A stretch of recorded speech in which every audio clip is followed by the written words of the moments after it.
जो हुआ अच्छा हुआ, जो होगा अच्छा होगा। स्वयं को मुझ पर छोड़ दो, अपने कर्म पर ध्यान दो। कर्म ऐसा जो स्वार्थ रहित पाप रहित हो। कृष्ण अपने भक्तों को कर्म का मार्ग दिखाना चाहते हैं। वह कहते हैं, अपने कर्म समाज के प्रति और मानव कल्याण के प्रति केंद्रित करते हुए करो, बाकी फल की चिंता मत करो। उन सभी कर्मों को मुझे समर्पित करो। इस मार्ग को अपनाकर तुम मुझे प्राप्त कर सकते हो, मेरे प्रेम का भागीदार बन सकते हो। जो दुष्ट लोग होते हैं वह कठोरता से ही मानते हैं। उनको समझाने के लिए कठोर व्यवहार करना आवश्यक है। अगर समझाने मात्र से दुष्ट समझ जाते तो बांसुरी बजाने वाला कभी महाभारत नहीं होने देता। शास्त्रों पुराणों में बताया गया है कि मनुष्य धरती पर रहकर जो भी अच्छे या बुरे कर्म करते हैं, उन सभी कर्मों का लेखा जोखा मृत्यु के बाद होता है और उसके अनुसार सजा और पुनर्जन्म मिलता है। ईश्वर की दृष्टि में जो अच्छे कर्म यानी आपके काम होते हैं उसे पुण्य कहा जाता है और जो बुरे कर्म होते हैं उन्हें पाप कहा जाता है। पुराणों में कई अच्छे और बुरे कर्मों के बारे में बताया गया है।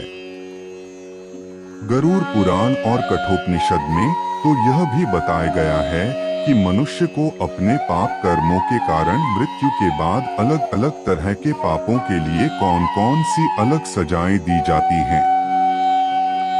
गरुड़ पुराण में उल्लेख मिलता है कि मनुष्य धरती पर जो कुछ भी पाप करता है उन सभी पापों की अलग अलग सजा बारी बारी से मिलती है।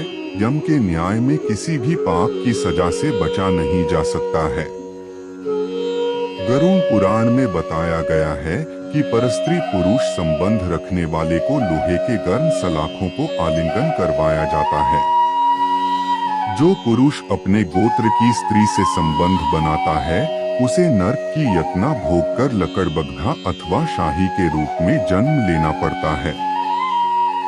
कुंवारी अथवा अल्पायु कन्या से संबंध बनाने वाले को नर्क की घोर यातना सहने के बाद अजगर योनि में आकर जन्म लेना पड़ता है।